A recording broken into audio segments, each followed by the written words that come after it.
ये आवाज है भरोसे का, सच क्या है।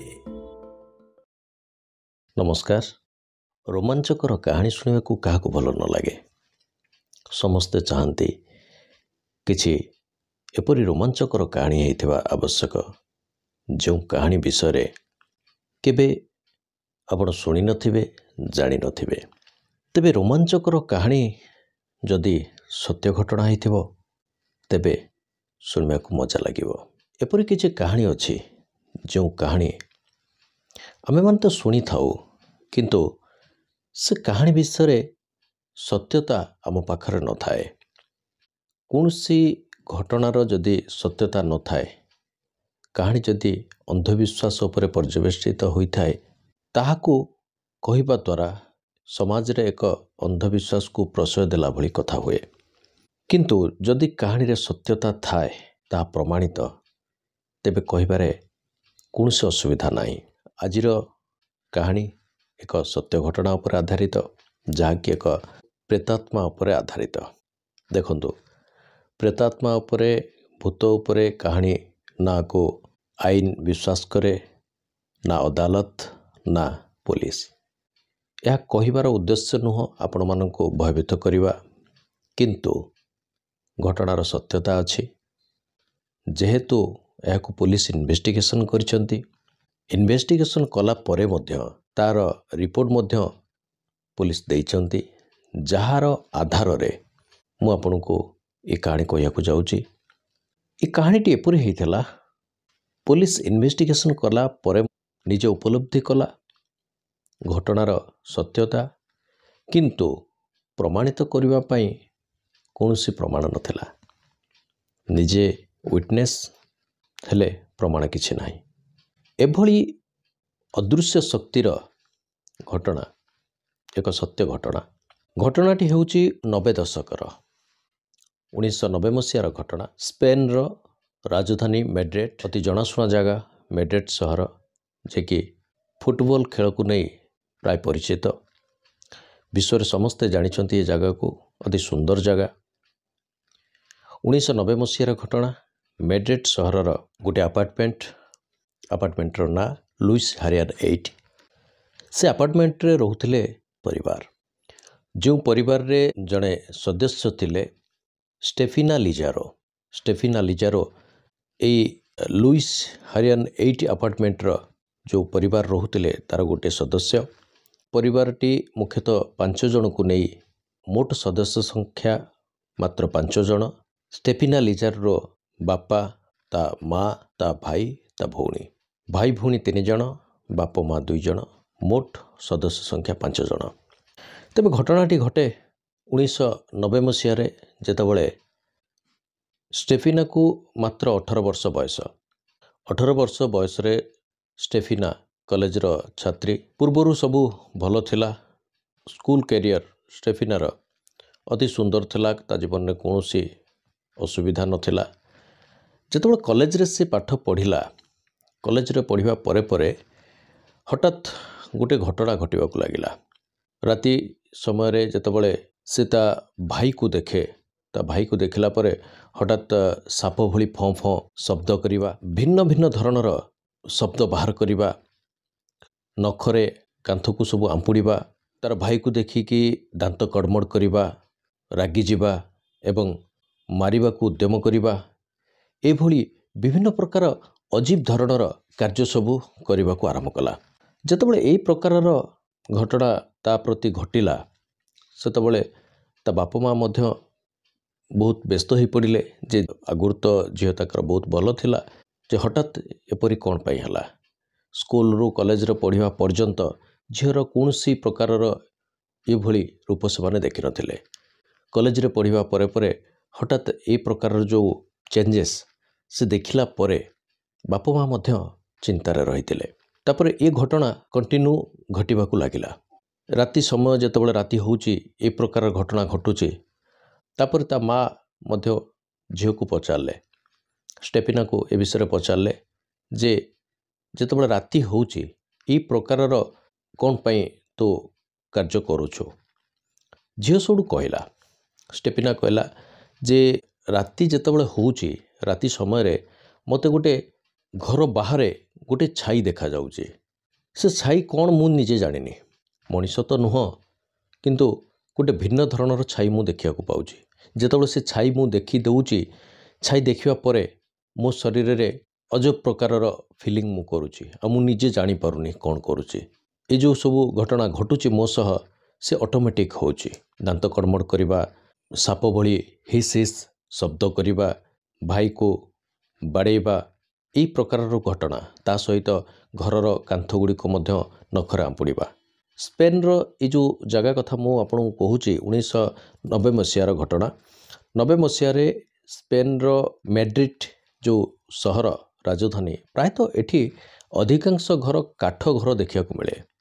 ଆପଣମାନେ ଦେଖୁଥିବେ ଆମର ଯେପରି ଏଠାରେ ଘର ସବୁ କରୁଛନ୍ତି କଂକ୍ରିଟର ଘର, କିନ୍ତୁ ସେ ଜାଗାମାନଙ୍କରେ ପ୍ରାୟତଃ ସବୁ ତାଙ୍କର ୱାଲ୍ ଗୁଡ଼ିକ ସବୁ କାନ୍ଥ ଗୁଡ଼ିକ ମଧ୍ୟ କାଠରେ ନିର୍ମିତ ହୋଇଥାଏ। ଯେତେବେଳେ ଷ୍ଟେଫିନା ଏ କଥା କହିଲା, ମା ମଧ୍ୟ ଏ ବିଷୟରେ ଟିକେ ବହୁତ ବ୍ୟସ୍ତ ହୋଇପଡ଼ିଲେ ଯେ ଏପରି କାହିଁକି ହେଉଛି। ତାପରେ ବାପା ମା ମଧ୍ୟ ପରେ ଭାବିଲେ ଯେ ହୁଏତ ଷ୍ଟେଫିନା ବିଭିନ୍ନ ପ୍ରକାରର ହରର ଷ୍ଟୋରି, ଭୂତ ପ୍ରେତର କାହାଣୀ ଏହି ପ୍ରକାରର ବହି ପଢ଼ୁଥିବାରୁ ହୁଏତ ସେ ଏଭଳି ବିଳିବିଳି ହେଉଛି ରାତିରେ। ସେଥିପାଇଁ ସେ କ'ଣ କଲେ ନା ତା ରୁମ୍ରେ ଯେଉଁ ତନ୍ତ୍ର ମନ୍ତ୍ରର ଯେଉଁ ସବୁ ବହି ସବୁ ଥିଲା, ସେ ବହି ଗୁଡ଼ିକୁ ସବୁ ସେମାନେ କ'ଣ କଲେ ବାହାର କରି ଆଣିଲେ। ତେବେ ସେମାନେ ବହି ଗୁଡ଼ିକୁ ତା ରୁମ୍ରୁ ଆଣି ସାରିବା ପରେ ମଧ୍ୟ ଏପରି ମଧ୍ୟ ପୁଣି କିଛି ଦିନ ଚାଲିଲା। ସେମିତି ଯେମିତି ପୂର୍ବରୁ ସବୁ ଥିଲା, ଭାଇକୁ ଦେଖି ବଡ଼ ବଡ଼ ଆଖି କରିବା, ସାପ ଭଳି ଫଁ ଫଁ ହେବା, ଭାଇ ଉପରେ ଆକ୍ରମଣ କରିବା, ତା ସହିତ କାନ୍ଥ ଗୁଡ଼ିକୁ ସବୁ ଆମ୍ପୁଡ଼ିକି ଦାଗ କରିଦେଉଥିଲା। ଏଥର ବାପା ମା ଭାବିଲେ କି ନାଇଁ, ଏ ବହିମାନଙ୍କର କୌଣସି ପ୍ରଭାବ ନାହିଁ, ହୁଏତ ତାଙ୍କ ଝିଅ ଉପରେ କୌଣସି ତନ୍ତ୍ର କିମ୍ବା ପ୍ରେତ ଆତ୍ମାର ପ୍ରଭାବ ଥାଇପାରେ। ସେଥିପାଇଁ ସେ ସବୁଠୁ ଫାଇନାଲ୍ କଲେ ଯେ ଚର୍ଚ୍ଚର ଯେଉଁ ଫାଦର ରହୁଛନ୍ତି, ପ୍ରିଷ୍ଟ, ସେ ଫାଦରଙ୍କୁ ନେଇକି ଦେଖିବା ପାଇଁ ସେମାନେ ଯୋଜନା କଲେ। ତେବେ ତାହା ହିଁ ହେଲା। ଫାଦରକୁ ନେଇକି ଦେଖାଇଲେ, ଫାଦର ମଧ୍ୟ ଦେଖିଲେ। ଦେଖିସାରିବା ପରେ ଯାହା ଯାହା ସବୁ ତାଙ୍କର ପ୍ରତିକାର କରିବା କଥା ସେ ମଧ୍ୟ ପ୍ରତିକାର କରାଇଲେ, କିନ୍ତୁ ପ୍ରତିକାର କରିବାର କୌଣସି ଫଳ ମିଳିଲା ନାହିଁ। ପୁଣି ସେହିଭଳି ଭାଇକୁ ଦେଖି ପାଟି କରିବା, ବଡ଼ ବଡ଼ ଆଖି କରିବା, ଫଁ ଫଁ ହେବା ସାପ ଭଳି, ଏବଂ ତାପରେ ଆକ୍ରମଣ କରିବା, କାନ୍ଥ ଗୁଡ଼ିକୁ ନଖରେ ଆମ୍ପୁଡ଼ିବା, ଏସବୁ କାର୍ଯ୍ୟକଳାପ ତାର ମଧ୍ୟ ଚାଲିଲା। ଏ କମିବା ବଦଳରେ ଇଏ ପୂର୍ବ ଅପେକ୍ଷା ଧୀରେ ଧୀରେ ସେ ଅଧିକ ଆକ୍ରମଣାତ୍ମକ ହେବାକୁ ଲାଗିଲା। ତାପରେ ସ୍ୱାସ୍ଥ୍ୟ ମଧ୍ୟ ଧୀରେ ଧୀରେ ତାର କ୍ଷୀଣ ହେବାକୁ ଲାଗିଲା। ଏହି ଘଟଣା ଘଟିବାର ପ୍ରାୟ 6 ମାସ ପର୍ଯ୍ୟନ୍ତ ସେମାନେ ଘରେ ଅପେକ୍ଷା କଲେ, ଫାଦରଙ୍କ କଥା ଅନୁସାରେ କାର୍ଯ୍ୟ କଲେ, ବିଭିନ୍ନ ପ୍ରକାରର ସବୁ ପ୍ରତିକାର ମଧ୍ୟ କରିଥିଲେ। ଯେତେବେଳେ କୌଣସି ଫଳପ୍ରଦ ନହେଲା, ସେତେବେଳେ ସେମାନେ ମନସ୍ଥ କଲେ ଯେ ଆମେ ଝିଅକୁ ନେଇକି ହସ୍ପିଟାଲରେ ଦେଖାଇବା। ଶେଷରେ ଅଗଷ୍ଟ 1991 ମସିହାରେ ଷ୍ଟେଫିନାକୁ ତାର ପ୍ୟାରେଣ୍ଟସ୍ ମାଡ୍ରିଡ୍ ସହରର ଯେଉଁ ସରକାରୀ ସ୍ୱାସ୍ଥ୍ୟକେନ୍ଦ୍ର ଅଛି, ସେହି ସରକାରୀ ସ୍ୱାସ୍ଥ୍ୟକେନ୍ଦ୍ରରେ ନେଇକି ଦେଖାଇଲେ। ସେଠି ସବୁ ପ୍ରକାରର ଟେଷ୍ଟ ମଧ୍ୟ କରାଇଲେ, ମେଡ଼ିକାଲରେ ଡକ୍ଟର ମଧ୍ୟ ଦେଖିଲେ। ଦେଖିଲା ପରେ ସବୁ ପରୀକ୍ଷା କଲା ପରେ ଦେଖିଲେ ଯେ ତାର ସ୍ୱାସ୍ଥ୍ୟ, ଷ୍ଟେଫିନାର ସ୍ୱାସ୍ଥ୍ୟ ସମ୍ପୂର୍ଣ୍ଣ ଭଲ ଅଛି, ତା ଦେହରେ କୌଣସି ରୋଗ ନାହିଁ। ସାଇକିଆଟ୍ରିଷ୍ଟକୁ ମଧ୍ୟ ଦେଖାଇଲେ, କାଳେ ଯଦି କିଛି ମାନସିକ ସ୍ତରରେ ସେ ଠିକ୍ ନଥିବ। ସାଇକିଆଟ୍ରିଷ୍ଟ ମଧ୍ୟ ଦେଖିଲେ, ସେ ଦେଖିଲେ ସେ ସମ୍ପୂର୍ଣ୍ଣ ଠିକ୍ ଅଛି। ଷ୍ଟେଫିନାର କୌଣସି ମାନସିକ ବିକୃତି ନାହିଁ, ତାର କୌଣସି ପାଗଳାମି ମଧ୍ୟ ନାହିଁ, ସ୍ୱାସ୍ଥ୍ୟ ସମ୍ପୂର୍ଣ୍ଣ ଠିକ୍ ଅଛି। ସବୁ ପ୍ରକାର ପରୀକ୍ଷା କଲା ପରେ ମଧ୍ୟ ତା ଶରୀରରେ କୌଣସି ରୋଗ ବାହାରିଲା ନାହିଁ। ଯେତେବେଳେ ଡାକ୍ତରମାନେ ମଧ୍ୟ ଦେଖିଲେ ଯେ କୌଣସି ତା ଶରୀରରେ ରୋଗ ନାହିଁ, ସେତେବେଳେ ସେ କ'ଣ କଲେ ନା ଷ୍ଟେଫିନାକୁ ଘରକୁ ଫେରାଇ ନେବା ପାଇଁ ତାର ପ୍ୟାରେଣ୍ଟସ୍କୁ କହିଲେ। ପ୍ୟାରେଣ୍ଟସ୍ ମାନେ ମଧ୍ୟ ଦେଖିଲେ ଯଦି କୌଣସି ରୋଗ ନାହିଁ ଶରୀରରେ, ତେବେ ତାର ସ୍ୱାସ୍ଥ୍ୟ କ'ଣ ପାଇଁ ଦିନକୁ ଦିନ କ୍ଷୀଣ ହେଉଛି, ଇଏ ଗୋଟିଏ ଚିନ୍ତାର କାରଣ ଥିଲା। ତଥାପି ଡାକ୍ତରମାନେ ଦେଖିବା ପରେ ଯେତେବେଳେ ଘରକୁ ଫେରାଇ ଦେଲେ, ବାପା ମା ମାନେ ମଧ୍ୟ ଭାବିଲେ ହଁ ହୁଏତ ଏଥର ଝିଅ ଯେତିକି ବି ଡାକ୍ତରଙ୍କ ସହିତ ପରାମର୍ଶ କଲେ ହୁଏତ ଭଲ ହୋଇଯାଇପାରିବ। ଷ୍ଟେଫିନାକୁ ସେ ନେଇକି ଘରକୁ ମଧ୍ୟ ପଳାଇ ଆସିଲେ। ଘରକୁ ଆସିବା ପରେ ଦିନେ 2 ଦିନ ଗଲା, ପୁଣି ସେଇଭଳି ଯେଭଳି ପୂର୍ବରୁ ଷ୍ଟେଫିନା ଅଜବ ଅଜବ ହରକତ କରୁଥିଲା, ସେଇଭଳି ମଧ୍ୟ ବିଭିନ୍ନ ପ୍ରକାରର ଶବ୍ଦ କରିବା, ବଡ଼ ପାଟି କରିବା, ଭାଇକୁ ଆକ୍ରମଣ କରିବା ଏହି ପ୍ରକାରର ପୁଣି ମଧ୍ୟ ଘଟିଲା। ତାପରେ ଷ୍ଟେଫିନାର ପ୍ୟାରେଣ୍ଟସ୍ ଦେଖିଲେ ଯେ ଦିନକୁ ଦିନ ଷ୍ଟେଫିନାର ସ୍ୱାସ୍ଥ୍ୟ ଅଧିକରୁ ଅଧିକ ମାତ୍ରାରେ ଖରାପ ହେବାକୁ ଲାଗିଲା। ଯେତେବେଳେ ସ୍ୱାସ୍ଥ୍ୟ ସମ୍ପୂର୍ଣ୍ଣ କ୍ଷୀଣ ହୋଇଯାଇଛି ସେତେବେଳେ ସେଇ ସରକାରୀ ହସ୍ପିଟାଲକୁ ସେ ନେଇକି ଗଲେ ମେଡ୍ରେଟ୍ର। ଏଥର ଷ୍ଟେଫିନାକୁ କ'ଣ କଲେ ନା ହସ୍ପିଟାଲରେ ଆଡ଼ମିସନ୍ କରିଦେଲେ। ହସ୍ପିଟାଲରେ ଆଡ଼ମିସନ୍ କଲେ। ଆଡ଼ମିସନ୍ କଲା ପରେ ମଧ୍ୟ ସେଇ ପୂର୍ବ ଭଳି ଡାକ୍ତରମାନେ ସମସ୍ତେ ଆସିକି ଦେଖିଲେ। ଷ୍ଟେଫିନାର ସବୁ ସ୍ୱାସ୍ଥ୍ୟ ପରୀକ୍ଷା ମଧ୍ୟ ହେଲା। ରିପୋର୍ଟ ମଧ୍ୟ ସବୁ ଭଲ ଥିଲା। ଏପରି କିଛି ରିପୋର୍ଟ ନଥିଲା ଯାହାକି ଷ୍ଟେଫିନାର ସ୍ୱାସ୍ଥ୍ୟ ଖରାପ ଅଛି ବୋଲି। ତଥାପି ଯେତେବେଳେ ଏ ପ୍ରକାର ଘଟଣା ଘଟୁଛି ଆଉ ଷ୍ଟେଫିନାର ଯେତେବେଳେ ସ୍ୱାସ୍ଥ୍ୟ ଦିନକୁ ଦିନ କ୍ଷୀଣ ହେବାକୁ ଲାଗିଛି ସେତେବେଳେ ଡାକ୍ତରମାନେ ମଧ୍ୟ ଏକ ଚିନ୍ତାରେ ପଡ଼ିଗଲେ ଯେ କୌଣସି ତ ରୋଗ ନାହିଁ, ତାହେଲେ ସ୍ୱାସ୍ଥ୍ୟ କାହିଁକି କ୍ଷୀଣ ହେବାକୁ ଲାଗୁଛି। ଡାକ୍ତରମାନେ ମଧ୍ୟ ପରାମର୍ଶ ଦେଲେ ଯେ ଷ୍ଟେଫିନାକୁ ଏଇଠି ହସ୍ପିଟାଲରେ ଆଡ଼ମିସନ୍ କରିଦିଆଯାଉ, ତା'ର ଯତ୍ନ ମଧ୍ୟ ଡାକ୍ତରମାନେ ନେବେ। ବାପା ମା ଭାବିଲେ ହୁଏତ ଏଥର ଝିଅ ତାଙ୍କର ଠିକ୍ ହେଇଯିବ ବୋଲି। ଏମିତି ଦିନେ 2 ଦିନ, ସପ୍ତାହ, 2 ସପ୍ତାହ, 3 ସପ୍ତାହ ପର୍ଯ୍ୟନ୍ତ ଗଲା। ହେଲେ ଷ୍ଟେଫିନା ସେମିତି ହସ୍ପିଟାଲରେ ଆଡ଼ମିଟ୍ ଥାଏ। 3 ସପ୍ତାହ ପରେ ତା'ର ସ୍ୱାସ୍ଥ୍ୟରେ କୌଣସି ପରିବର୍ତ୍ତନ ଦେଖାଗଲା ନାହିଁ। ହଠାତ୍ 3 ସପ୍ତାହ ପରେ ସେଇ 1991 ମସିହା ଅଗଷ୍ଟ ମାସରେ ହସ୍ପିଟାଲରୁ ଖବର ଆସିଲା ଯେ ଷ୍ଟେଫିନା ମରିଗଲା ବୋଲି। ତାପରେ ଷ୍ଟେଫିନାର ବଡ଼ିକୁ ପୋଷ୍ଟମର୍ଟମ୍ କରାଗଲା। ପୋଷ୍ଟମର୍ଟମ୍ର ରିପୋର୍ଟ ଯେତେବେଳେ ଆସିଲା ସେ ପୋଷ୍ଟମର୍ଟମ୍ର ରିପୋର୍ଟ ଡକ୍ଟର୍ସମାନେ ସବୁ ଦେଖିକି ସେମାନେ ମଧ୍ୟ ଆଶ୍ଚର୍ଯ୍ୟ ହୋଇଗଲେ। କାହିଁକି ପୋଷ୍ଟମର୍ଟମ୍ ରିପୋର୍ଟରେ ଆସିଥିଲା ଯେ ଷ୍ଟେଫିନାର ହାର୍ଟ ଆଟାକ୍ରେ ମୃତ୍ୟୁ ହୋଇଛି ବୋଲି। 18 ବର୍ଷର ପିଲାକୁ ହାର୍ଟ ଆଟାକ୍, ଏଇଟା ଗୋଟେ ଆଶ୍ଚର୍ଯ୍ୟ କଥା ଥିଲା। ତାପରେ 90 ଦଶକର କଥା 90 ଦଶକରେ ଏପରି ଘଟଣା ଘଟିବା ପ୍ରାୟତଃ ଅସମ୍ଭବ। କୌଣସି ଜାଗାରେ ଏ ପ୍ରକାରର ଘଟଣା ଦେଖିବାକୁ ମିଳୁନଥିଲା ଯେ 18 ବର୍ଷ ବୟସରେ କୌଣସି ଲୋକକୁ ହାର୍ଟ ଆଟାକ୍ ଆସିବ ବୋଲି। ତେବେ ସେ ସମୟରେ ସେତେବେଳେ ଯେଉଁ ଲାଇଫଷ୍ଟାଇଲ୍ ଥିଲା 18 ବର୍ଷ ବୟସରେ ହାର୍ଟ ଆଟାକ୍ ଆସିବା ଅସମ୍ଭବ। ଯେ ହାର୍ଟ ଆଟାକ୍ କିପରି ଆସିଲା, ଏଇଟା କିପରି ସମ୍ଭବ ହେଲା, ଏ ଗୋଟିଏ ସମ୍ପୂର୍ଣ୍ଣ ଭାବରେ ପ୍ରଶ୍ନ ଥିଲା ଡାକ୍ତରମାନଙ୍କ ପାଇଁ। ସେମାନେ ସମସ୍ତେ ଆଶ୍ଚର୍ଯ୍ୟ ଥିଲେ। ଷ୍ଟେଫିନାର ତ ମୃତ୍ୟୁ ହୋଇସାରିଛି।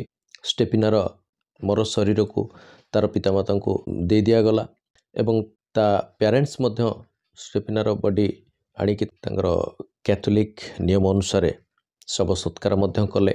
ଏସବୁ ସରିଗଲା। କିନ୍ତୁ ବାପା ମା ଏସବୁ କଥା ଭୁଲି ପାରିଲେନି। ଯେଉଁ ଘରେ ଷ୍ଟେଫିନା ଶୋଉଥିଲା ସେ ଘରର ସେଇଭଳି ସଜା ହେଇକି ରହିଥିଲା।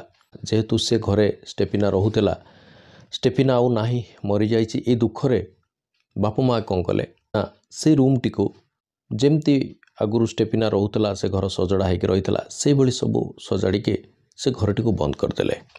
କାହିଁକି ନା ବାରମ୍ବାର ସେ ଘରକୁ ଗଲେ ତାକୁ ଦେଖିବେ, ତା ଫଟୋ ଦେଖିବେ, ତା'ର ଯେଉଁ ସବୁ ବ୍ୟବହାର କରୁଥିଲା ଜିନିଷ ସବୁ ଥିଲା ତାକୁ ଦେଖିକି ଏତେ ମନେ ପଡ଼ିବ। କିନ୍ତୁ ସେମାନେ ଚାହୁଁନଥିଲେ ସେଗୁଡ଼ିକୁ ନଷ୍ଟ କରିବା ପାଇଁ। ସେ ଘରେ ସେମିତି ରହିଲା। ସେ ଘରକୁ ସେ କ'ଣ କଲେ ନା ବନ୍ଦ କରିଦେଲେ। ସେ ଘରକୁ ଆଉ କେହି ଗଲେନି। ଏମିତି 2-4 ଦିନରେ ଥରେ ଲେଖା ସେ ଘର ଖୋଲିକି ତାକୁ ସଫା ମଧ୍ୟ କରୁଥିଲେ।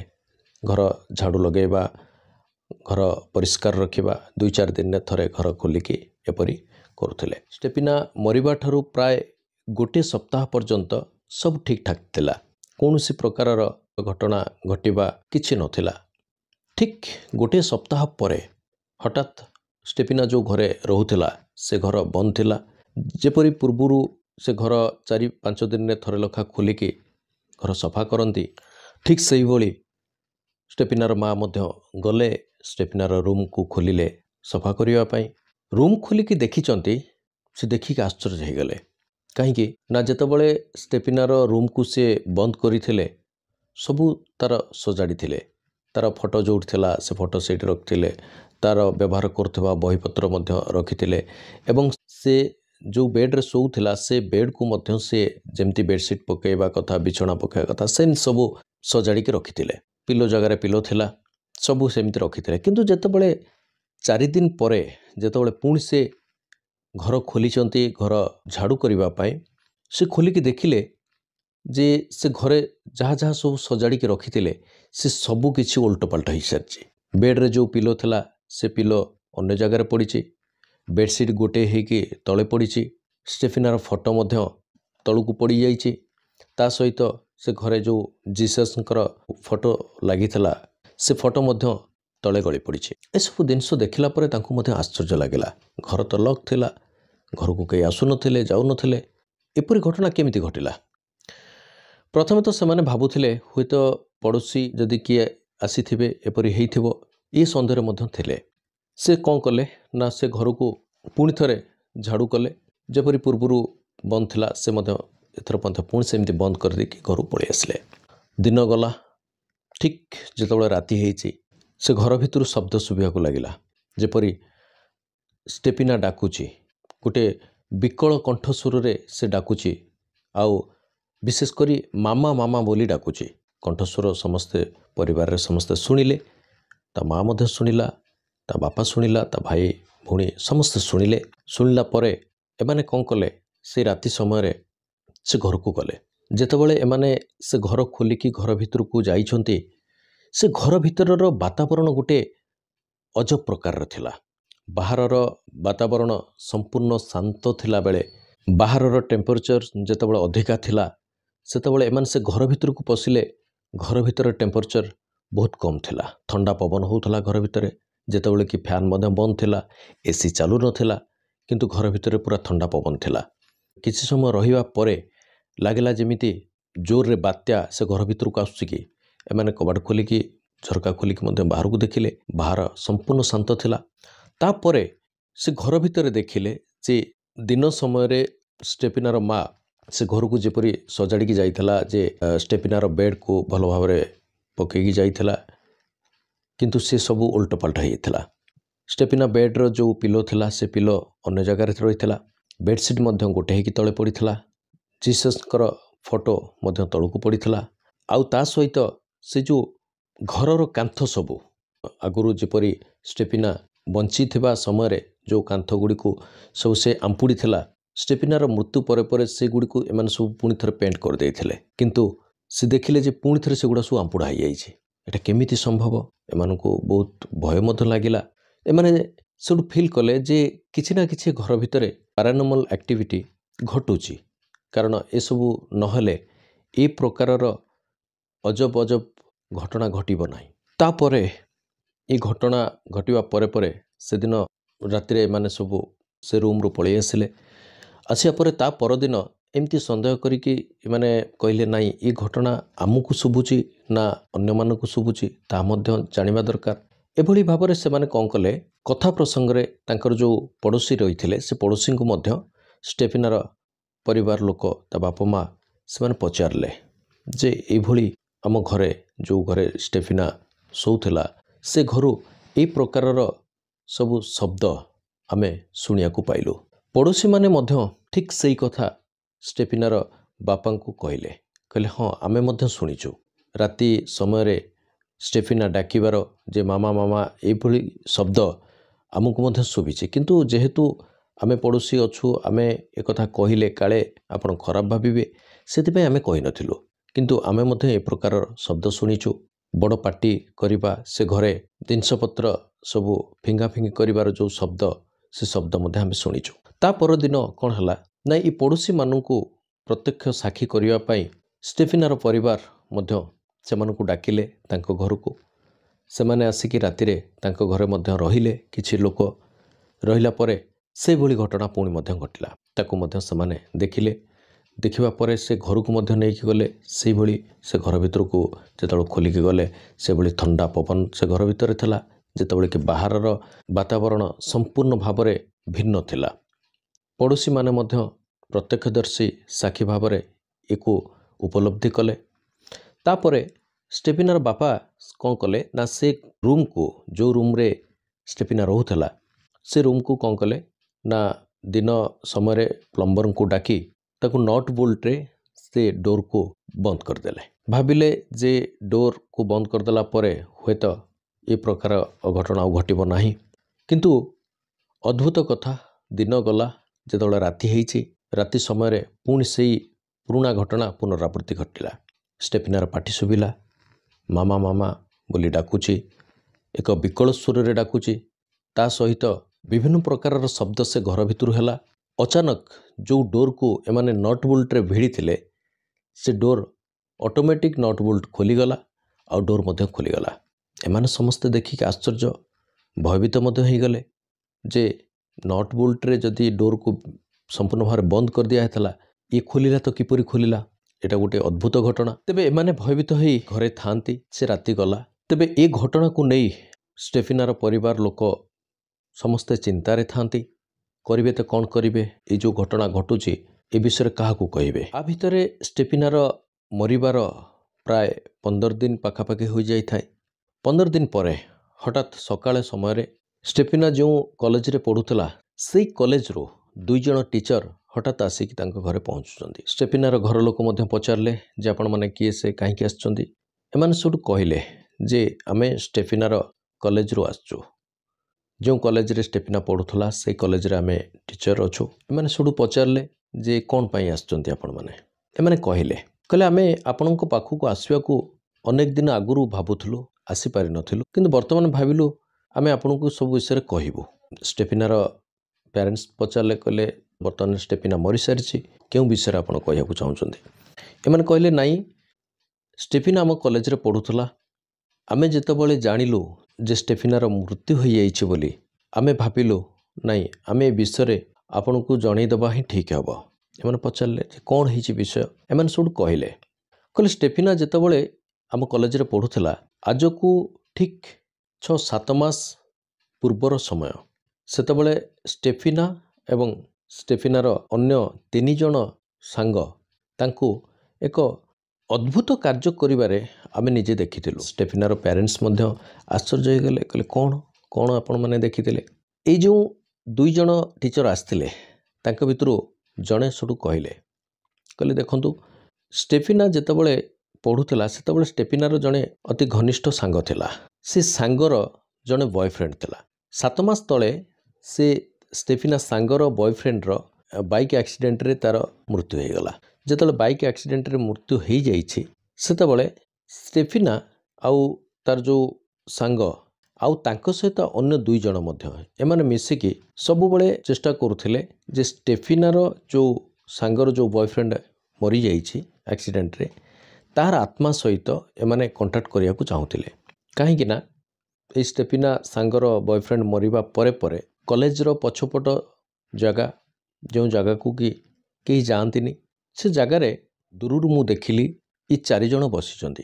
तबे मु जानिया को चेष्टा कली जे एमाने कौन करुछंती। टिके पाखक जाई देखिली जे सेठी गोटे कैरम बोर्ड भली गोटे बोर्ड पड़ीथिला जो बोर्ड रो चारिपट्रे 4 दिग को ये 4 जण झियो बसथिले। आपणक झियो स्टेफिना बसथिला तार सांग जार बॉयफ्रेंड मरी जाइथिला से मधे बसथिला आउ अन्य 2 जण झियो मधे बसथिले। से जो बोर्ड टी रखिथिले से बोर्ड उपरे गोटे काच ग्लास को ओलिटा भाबरे से बोर्ड उपरे ओलिटा भाबरे रखा जाइथिला। एमाने 4 जण चारिपटे छिड़ा ही पड़ले। से बोर्ड उपरे सेमती ग्लास रही थाए। जणे जणे करी समस्ते से ग्लास उपरे निजर आंगुली रखुतांती। सेठी कौन होउची बोली मु देखिया को जेतबेले चाहिली मु कहली आउ टिके पाखक जीवी किंतु मु एकला न जाइकी मो सांगरे जे आसीचंती तांकु मध्य मु सांगरे नेकी गली तांकु डाकिली से मध्य मो साथरे आसिले। आमे तांको पाखक गलु टिके दूररु रहिकी देखिलु जे आपणक झियो स्टेफिना जेतबेले से ग्लास उपरे तार आंगुली रखिला आमको विश्वास हो नथिला।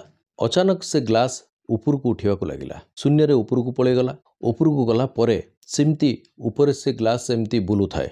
जेतबेले ऊपर एमती बुलिबार आमे देखिलु आमको मध्य आखि को विश्वास हो नथाए। ए सब जिंस देखिबा परे हमर आ बाकी नथिला जे बुझिबाकू एमाने कोन करूचंती बोली।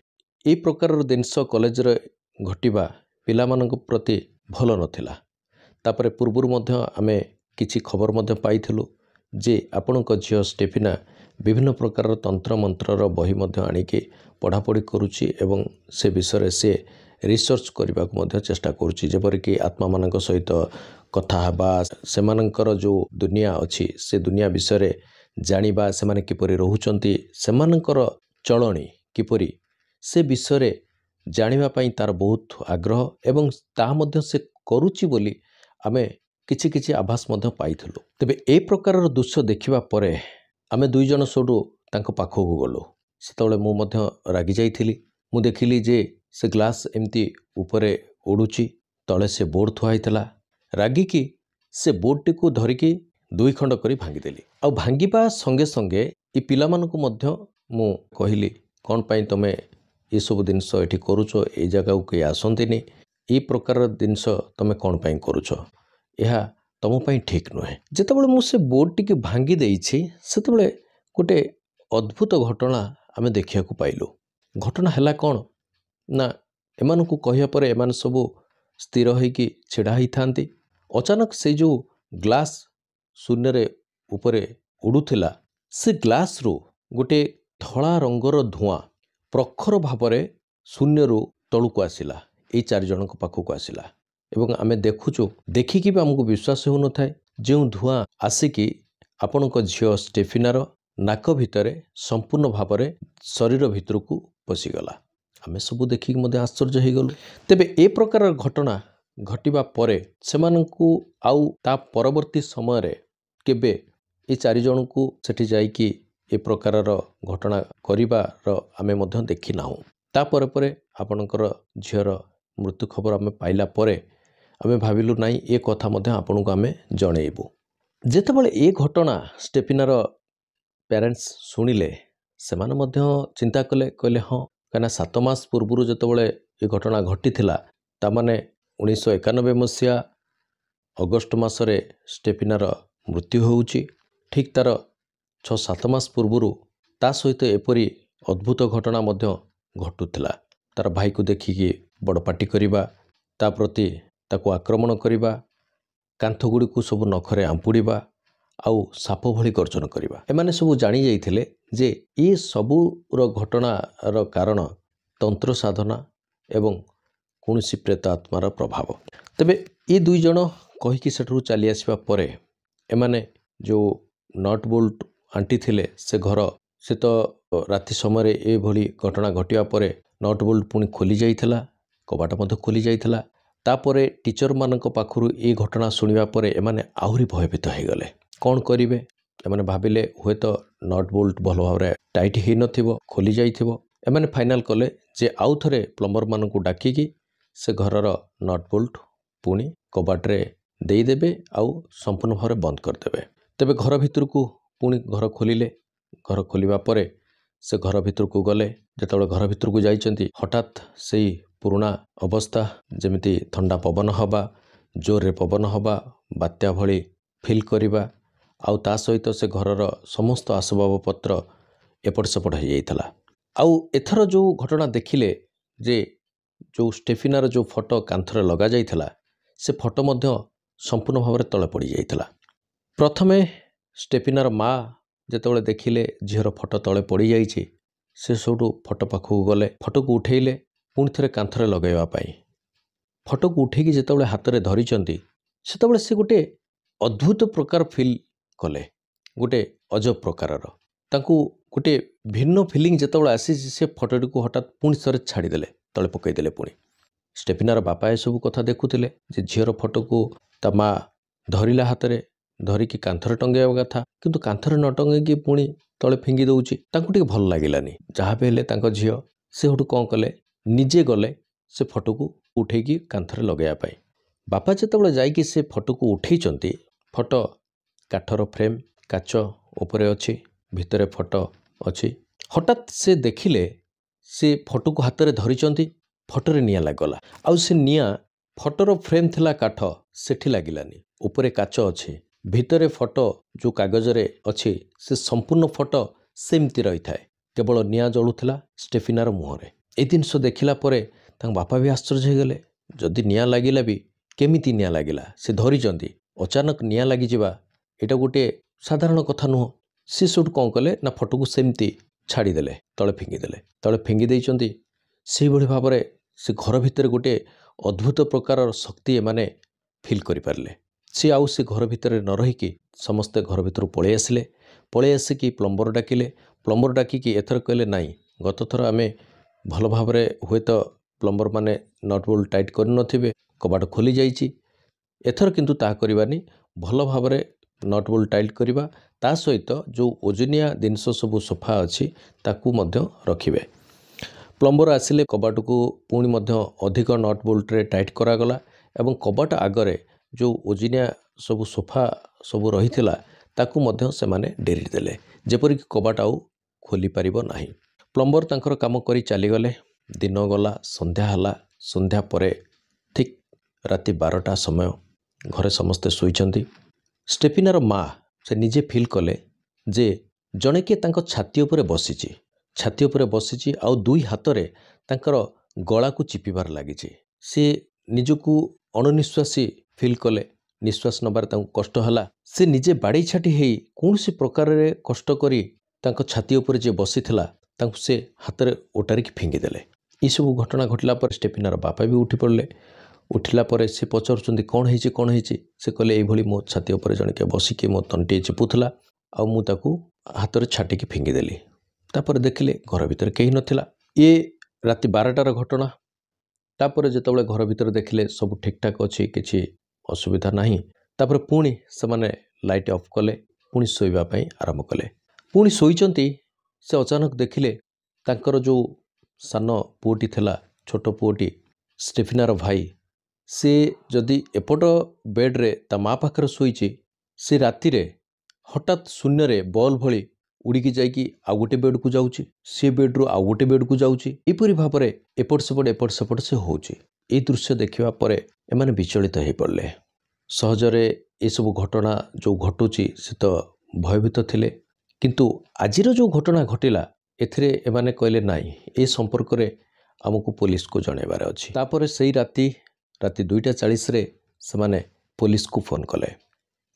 जेतबळे पुलिस को फोन करचंती पुलिस को फोन करिवार मैड्रिड रो जो नेशनल पुलिस स्पेन रो नेशनल पुलिस अछंती से टीम मात्र 10 मिनिट समय भितरे स्टेफिनार घर पाखरे आसी पहुंची गले। पुलिस आसिले। जो पुलिस रो टीम जो आसिले से 5 जण थिले। Spanish national police team Madrid रो chief inspector of police mister Joseph स्पेड्रो तांको सहित जड़े असिस्टेंट थिले सी हेले मिस्टर नेग्री। यह व्यतीत आउ 3 जण मध्य पुलिस सेमानक सहित आसिथिले। तबे पुलिस को फोन करिवार मात्र 10 मिनिट समय भितरे एमाने 2:40 रे फोन कले। राति प्राय 3टा पाखापाखि पुलिस टीम आसी पहुंची गले। पुलिस टीम आसी पहुंचबा परे स्टेफिनार पेरेंट्स सबू कथा कहले जे एभली भली सबू घटना घटुची। पुलिस जेतबळे ए सब कथा सुनिले से माने केबे विश्वास करि पाइलेनी। ना ए सब एक भ्रम हेतिबो। एपरि घटना केबे घटेनी। एटा गोटे अंधविश्वास घटना। से माने ए कथा को केबे विश्वास कलेनी। तथापि जेतबळे होउचंती पुलिस कहले आमे जेतबळे आसीचु आमे मध्ये निज आखिरे देखिबु जे प्रकृତରେ कोन होउची। हमकु से रूम को नै चलो। से राति रे जेतबळे से रूम पाखु को नै चंती पुलिस माने निजे मध्ये देखिले नट बोल्ट प्लम्बर माने आंटिकी जाइथिले। बहुत शक्त भावरे नट बोल्ट दिया हिथिला। ता सहित सोफा गुड़िक मध्य आउजा हिथिला भारी ओजन रो जाकी कबाट खोली परिबनी। पुलिस देखुचंती तांको आखि आगरे से नट बोल्ट गुड़ी सब खोलीगला। कबाट खोलीगला। एमाने घर खोलिले। घर खोलिकी से पुलिस माने सब मध्य घर भितर को जतले पसिचंती देखिले से घर भितर बहुत ठंडा पवन चलची। बहुत जोर पवन चलची। पुलिस माने देखिकी से माने विश्वास करि पाइलेनी। से माने भाबिले हुए तो एमाने घर भितर को आसिया परे परे पाग मध्य चेंज हो जाई थाई पारे। एमानकर संदेह हैला। ए सोडू झरका खोलिले। झरका खोलिकी पुलिस माने देखुचंती जे बाहर पूरा शांत अछि। कोनोसी प्रकार वर्षा नाही कि पवन नाही कि बात्या नाही किंतु घर भितर पूरा ठंडा लागुची। जोर पवन बहुची। लागुची जेमिति बहुत जोर बात्या घर भितर आसुची। तांको गोटे भिन्न प्रकार फिलिंग्स से माने कले। देखिले घरर कांथ गुड़िक सब आंपुड़ा होइछि। नखरे जेमिति आंपुड़ा है सेमिति नखरे रंपा होइछि। बिछना मध्य एपट सेपट होइछि। तार घरर जो स्टेफिनार जो फोटो लागिथला से मध्य तळ पड़िकी ता मुह पड़ी जाइछि। जीशु ख्रीष्टंकर फोटो लागिथला से मध्य तळ पड़िछि। ए सब घटना देखिबा परे पुलिस किछिटा फिल कले कहले हाँ किछि तो एठी घटुछि किंतु तार प्रमाण कौन देबे से माने। तापर पुलिस फाइनल कले सेतबेलକୁ सकाळ हेई आस्थिला। आउ जो घटना जहाँ एमाने कहूथिले जे तांकर पुओ गोटे बेड्रु अन्य बेड को जाउछि ଷ୍ଟେଫିନାର ମାଆର ଛାତି ଉପରେ ଜଣେ ଆସି ବସି ତାଙ୍କ ଗଳାକୁ ଚିପୁଛି। ଏସବୁ ଘଟଣାର ତ ପ୍ରମାଣ ଏମାନଙ୍କ ପାଖରେ ନାହିଁ। ଦିନ ହୋଇସାରିଥିଲା ଯେ ଘଟଣା ଆଉ ଘଟିବନି। ପୋଲିସ ସବୁଠୁ କହିଲେ ଆମେ ବର୍ତ୍ତମାନ ଯାଉଛୁ, ଠିକ୍ ସନ୍ଧ୍ୟାବେଳକୁ ଆମେ ଆସିବୁ, ଗୋଟେ ରାତି ଆପଣଙ୍କ ଘରେ ଆମେ ରହିବୁ। ରହିଲା ପରେ ଆମେ ଇନଭେଷ୍ଟିଗେସନ୍ କରିବୁ ଯେ ପ୍ରକୃତରେ ସତ୍ୟତା କ'ଣ। କାହିଁକି ଏସବୁ ଘଟଣା ଉପରେ ତ ପୋଲିସ ମଧ୍ୟ ବିଶ୍ୱାସ କରିବେନି, କେହି ମଧ୍ୟ ବିଶ୍ୱାସ କରିବେନି, ଆଇନ ମଧ୍ୟ ସମ୍ମତି ଦେବନି ଯେ ଏପରି ଘଟଣା କ'ଣ ସମ୍ଭବ ହୋଇପାରେ କି। ସେମାନେ କହିଲେ ନାଇଁ, ଆମେ ନିଜେ ରହିବୁ, ଯେ ପ୍ରକୃତର ସତ୍ୟ କ'ଣ ସେ ସତ୍ୟଟାକୁ ଜାଣିଲା ପରେ ଆମେ ଆପଣଙ୍କୁ ପ୍ରୋଟେକ୍ସନ୍ ଦେବୁ। ତାହା ହିଁ ହେଲା। ସେଦିନ ଦିନ ପୁରା ପଳେଇଗଲା। ସନ୍ଧ୍ୟା ଯେତେବେଳେ ହେଲା, ପୋଲିସର ଟିମ୍ ଯେଉଁ 5 ଜଣ ଆସିଥିଲେ, ମିଷ୍ଟର ଜୋସ୍ ସ୍ପେଡ୍ରୋ ଯିଏକି ଇନ୍ସପେକ୍ଟର ଥିଲେ, ଆଉ ତାଙ୍କ ସହିତ ତାଙ୍କର ଆସିଷ୍ଟାଣ୍ଟ ମିଷ୍ଟର ନେଗ୍ରି, ଆଉ 3 ଜଣ ତାଙ୍କର ଲେଡି ଆସିଷ୍ଟାଣ୍ଟ ଯେଉଁମାନେ ଆସିଥିଲେ, ସେମାନେ ଆସିଲେ। ସନ୍ଧ୍ୟା ହେଲା। ସନ୍ଧ୍ୟା ସମୟରେ ଷ୍ଟେଫିନାର ଘରେ ରହିଲେ। ସନ୍ଧ୍ୟା ପୂର୍ବରୁ ପୁଣି ଥରେ ସେ ଘରକୁ ମଧ୍ୟ ନଟ୍ ବୋଲ୍ଟରେ ଭିଡ଼ି ଦିଆଗଲା, ଦୁଆର ଯେପରି ଖୋଲି ନ ପାରିବ। ଠିକ୍ ରାତି 12ଟା ଯେମିତି ହୋଇଛି, ହଠାତ୍ ସେ ଘରେ ଯେଉଁ ଦୁଆରରେ ଯେଉଁ ନଟ୍ ବୋଲ୍ଟ ସବୁ ଦିଆଯାଇଥିଲା, ସେ ନଟ୍ ବୋଲ୍ଟ ସବୁ ଗୋଟେ ଗୋଟେ ଖୋଲିବାକୁ ଲାଗିଲା। ସେ ଘର ଭିତରେ ଅତି ବିକଟାଳ ଶବ୍ଦ ମଧ୍ୟ ହେବାକୁ ଲାଗିଲା। ଷ୍ଟେଫିନାର ଡାକ ମଧ୍ୟ ଏମାନେ ଶୁଣିଲେ। ମାମା ମାମା ବୋଲି ଚିତ୍କାର କରୁଥାଏ। ଏମାନେ ଏସବୁ ଦୃଶ୍ୟ ଦେଖୁଥାନ୍ତି। ତାପରେ ଯେଉଁ ଅଦ୍ଭୁତ ଦୃଶ୍ୟ କଥା ଏମାନେ କହୁଥିଲେ ତାହା ମଧ୍ୟ ଘଟିଲା। ଷ୍ଟେଫିନାର ଯେଉଁ ଛୋଟ ଭାଇ ଥିଲା, ସେ ଅଚାନକ ଯେଉଁ ବେଡ଼୍ରେ ଶୋଇଥିଲା, ସେ ବେଡ଼୍ରୁ ଅନ୍ୟ ବେଡ଼୍କୁ ବଲ୍ ଭଳି ଶୂନ୍ୟରେ ଉଡ଼ିକି ଯାଉଥାଏ। ଗୋଟିଏ ବେଡ଼୍ରୁ ଅନ୍ୟ ବେଡ଼୍କୁ, ଅନ୍ୟ ବେଡ଼୍ରୁ ଆରପଟ ବେଡ଼୍କୁ। এই ଦୃଶ୍ୟ ସବୁଯାକ ପୋଲିସ ଟିମ୍ ଯେଉଁ ଥିଲେ ସେମାନେ ଦେଖିଲେ। ହେଲେ ପୋଲିସଙ୍କ ପାଖରେ କିଛି ନଥିଲା ଯେ ଏହାକୁ ପ୍ରମାଣିତ କରିବା ପାଇଁ। ସେମାନେ ନିଜେ ଦେଖୁଥାନ୍ତି, ନିଜେ ୱିଟନେସ୍, ହେଲେ ଏଇଟା କିପରି ସମ୍ଭବ ତାହା ସେମାନେ ପ୍ରମାଣ ଦେବା ଏମାନଙ୍କ ପକ୍ଷରେ ସମ୍ଭବ ନଥିଲା। ସମସ୍ତ ଘଟଣା ଦେଖିଲା ପରେ ସେ ଯେଉଁ ଘର ଷ୍ଟେଫିନାର ଯେଉଁ ରୁମ୍ ଥିଲା, ସେ ରୁମ୍କୁ ମଧ୍ୟ ଗଲେ। ଦେଖିଲେ ସେଇଭଳି ଅବସ୍ଥା, ଜୋରରେ ପବନ ବହୁଛି କିନ୍ତୁ ବାହାରେ ପବନ ନାହିଁ, ରୁମ୍ ଭିତରେ ଥଣ୍ଡା ପବନ ବହୁଛି। ଘର ସଜାଡ଼ିକି ଯାଇଥିଲେ, ସେ ମଧ୍ୟ ଦେଖିଲେ ବେଡ଼୍ ମଧ୍ୟ ସଜଡ଼ା ହେଇକି ପଡ଼ିଛି, ଫଟୋ ମଧ୍ୟ ପଡ଼ିଯାଇଛି, ଆଉ କାନ୍ଥ ଗୁଡ଼ିକ ମଧ୍ୟ ପୂର୍ବ ଭଳି ସେଇଭଳି ସବୁ ଆମ୍ପୁଡ଼ା ହେଇଛି। ଏସବୁ ଘଟଣା ଦେଖିଲା ପରେ ପୋଲିସ ଏମାନଙ୍କ ପାଖରୁ ଏକ ସମୟ ନେଲେ। କହିଲେ ଆମକୁ କିଛି ଦିନ ଟିକେ ସମୟ ଦିଅ, ଆମେ ଏହାର କ'ଣ ଗୋଟେ ସତ୍ୟତା ବାହାର କରିବୁ। ଇନଭେଷ୍ଟିଗେସନ୍ ପ୍ରାୟ 15 ଦିନ ପର୍ଯ୍ୟନ୍ତ ଚାଲିଲା।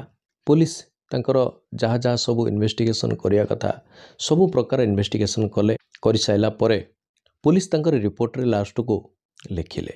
ରିପୋର୍ଟ ଲେଖିଲା ପରେ ଯେଉଁ ରିପୋର୍ଟ କି ମୁଁ ଆପଣମାନଙ୍କୁ ଦେଖିବାକୁ ଚାହିଁବି, ପୋଲିସ ତାର ରିପୋର୍ଟରେ ଏ ସବୁ ଯାକ ତଥ୍ୟ ଘଟଣା ଯାହା ଯାହା ସବୁ ଘଟିଛି ସେ ସମସ୍ତ ବିଷୟରେ ଲେଖିଲା। ଏ ଗୋଟିଏ ଆଶ୍ଚର୍ଯ୍ୟର ଘଟଣା, ଯାହାର କୌଣସି ପ୍ରମାଣ ନା ପୋଲିସ ପାଖରେ ଅଛି। ଏଇଟା କେମିତି ହେଉଛି, କାହିଁକି ହେଉଛି, ଏଇଟା କେବଳ ଅନୁଭବ ହିଁ କରାଯାଇପାରେ। ଯେଉଁମାନେ ଥିଲେ ସେ ସମସ୍ତ, ସେ ପୋଲିସର ଟିମ୍ 5 ଜଣ ଟିମ୍ ହୁଅନ୍ତୁ, ଅବା ଷ୍ଟେଫିନାର ପଡ଼ୋଶୀ ହୁଅନ୍ତୁ, ବା ଷ୍ଟେଫିନାର ପରିବାର ହୁଅନ୍ତୁ, ଏ ସମସ୍ତେ ଏ ସବୁ ପାରାନର୍ମାଲ ଆକ୍ଟିଭିଟିଜ୍ ଯେଉଁ ହେଉଥିଲା ଏ ସବୁକୁ ଏମାନେ ଦେଖିଛନ୍ତି, ଅଙ୍ଗେ ନିଭେଇଛନ୍ତି। ଏ ସମସ୍ତ ଇନଭେଷ୍ଟିଗେସନ୍ କଲା ପରେ ପୋଲିସ ମଧ୍ୟ ଲାଚାର ଥିଲା। ପୋଲିସ ତାର ରିପୋର୍ଟ ଦେଲା, ହେଲେ ତାର କୌଣସି ସଲ୍ୟୁସନ୍ ପାଇପାରିଲାନି। କାହିଁକି ହେଉଛି, କ'ଣ ପାଇଁ ହେଉଛି, ଆଉ ଏମାନଙ୍କୁ ସୁରକ୍ଷା କିପରି ଦିଆଯାଇପାରିବ, ଆଉ ଏହାର ପ୍ରତିକାର କ'ଣ, ତା ମଧ୍ୟ ପୋଲିସ ପକ୍ଷରେ ସମ୍ଭବ ନଥିଲା। ଆଉ ଶେଷରେ ଏମାନେ ପୋଲିସ ଟିମ୍ ଷ୍ଟେଫିନାର ପରିବାରକୁ ଡାକିକି କହିଲେ ଆମେ ଇନଭେଷ୍ଟିଗେସନ୍ କଲୁ, କିନ୍ତୁ ଆମ ପକ୍ଷରେ ଏହା ସମ୍ଭବ ହେଉନି, ଏହାକୁ କିପରି ଆମେ ସଲ୍ଭ କରିବୁ। ତେଣୁ ଆମର ଗୋଟିଏ ରିକ୍ୱେଷ୍ଟ, ଆପଣ ଆମ କଥା ରଖନ୍ତୁ। ନା ଆମେ ଭାବୁଛୁ ଆପଣ ଏଇ ଆପାର୍ଟମେଣ୍ଟ ହିଁ ଛାଡ଼ି ଦିଅନ୍ତୁ। ଘର ଲୋକ ମଧ୍ୟ ଏସବୁ ଘଟଣା ଘଟିବାର ପରେ ପରେ ବହୁତ ଚିନ୍ତାରେ ଥିଲେ। ସେମାନେ ଭଲରେ ରହିପାରୁନଥିଲେ। ସେମାନେ ମଧ୍ୟ ଚାହୁଁଥିଲେ ଆମେ ଏ ଆପାର୍ଟମେଣ୍ଟକୁ ଛାଡ଼ିଦେବା। ତାପରେ ସେୟା ହିଁ ହେଲା। ସେମାନେ ଏ ଆପାର୍ଟମେଣ୍ଟ ଯେଉଁ ରହୁଥିଲେ, ଲୁଇସ୍ ହେରିଆନ୍ 8 ଆପାର୍ଟମେଣ୍ଟ ଛାଡ଼ିକି ଅନ୍ୟ ଗୋଟେ ଜାଗାରେ ଯାଇକି ରହିଲେ। ଯେବେଠାରୁ ସେ ଆପାର୍ଟମେଣ୍ଟ ଛାଡ଼ିକି ଅନ୍ୟ ଜାଗାରେ ରହିଲେ, ସେବେଠାରୁ ସେମାନଙ୍କ ପାଇଁ ଏ ପ୍ରକାର ଘଟଣା ଆଉ କେବେ ଘଟିନି। ତାଙ୍କ ଘରେ ଆଉ କୌଣସି ପାରାନର୍ମାଲ ଆକ୍ଟିଭିଟି ହୋଇନାହିଁ। ଏ ଘଟଣାର ପୂର୍ଣ୍ଣଚ୍ଛେଦ ପଡ଼ିଗଲା। ଆଉ ଏ ହେଉଛି ହୁଏତ ବିଶ୍ୱର ଏକମାତ୍ର ଘଟଣା ଯେଉଁ ଘଟଣାରେ ଏକ ଅଦୃଶ୍ୟ ଶକ୍ତି ଉପରେ ଆଧାରିତ ସତ ଘଟଣା। ଆଉ ଏ ପ୍ରକାର ଘଟଣା ହୁଏତ କୌଣସି ପୋଲିସ ଇନଭେଷ୍ଟିଗେସନ୍ କରିନଥିବେ। ଆଉ ଇଏ ହେଉଛି ପ୍ରଥମ ଘଟଣା କୌଣସି ଭୂତ ପ୍ରେତ ଘଟଣା ଉପରେ ପୋଲିସ ଇନଭେଷ୍ଟିଗେସନ୍ କରିଛି ଏବଂ ଏହାର ସତ୍ୟତା ଉପରେ ତାର ରିପୋର୍ଟ ଦେଇଛି। ଇଏ 90 ଦଶକର ଘଟଣା, 1990 ମସିହାର ଘଟଣା। ଆଉ ଆଜି 2024 ମସିହା, ପ୍ରାୟ 34 ବର୍ଷ ହେଇଗଲା ଏ ପର୍ଯ୍ୟନ୍ତ ଏ ପ୍ରକାର ଘଟଣା ଆଉ କେବେ ସାମ୍ନାକୁ ଆସିନି। ଯେଉଁ ଘଟଣା କୌଣସି ଭୂତ ପ୍ରେତ ଉପରେ ଘଟଣା ଘଟିଥିବ ଏବଂ ତାର ସମ୍ପୂର୍ଣ୍ଣ ସାକ୍ଷୀ ନିଜେ ପୋଲିସ ଥିବ ଏବଂ ପୋଲିସ ତାର ରିପୋର୍ଟରେ ମଧ୍ୟ ସେ ସମସ୍ତ ବିଷୟରେ ଲେଖିଥିବ। ତେବେ ଇଏ ଥିଲା ଆଜିର କାହାଣୀ, ସତ ଘଟଣା, ଏକ ଅଦୃଶ୍ୟ ଶକ୍ତିର ଘଟଣା ଯାହାକୁ କି ଆଇନ ସମ୍ମତ ଦେଇଛି, ପୋଲିସ ତାଙ୍କର ରିପୋର୍ଟରେ ଦର୍ଶାଇଛନ୍ତି। ତେବେ ଏହାକୁ କେତେ ବିଶ୍ୱାସ କରିବେ ନ କରିବେ ସେଟା ଆପଣଙ୍କ ଉପରେ ନିର୍ଭର। ଯାହା ସତ୍ୟ ତାହା ମୁଁ କହିଲି। ତେବେ ଆଜି ପାଇଁ ଏତିକି। ନମସ୍କାର।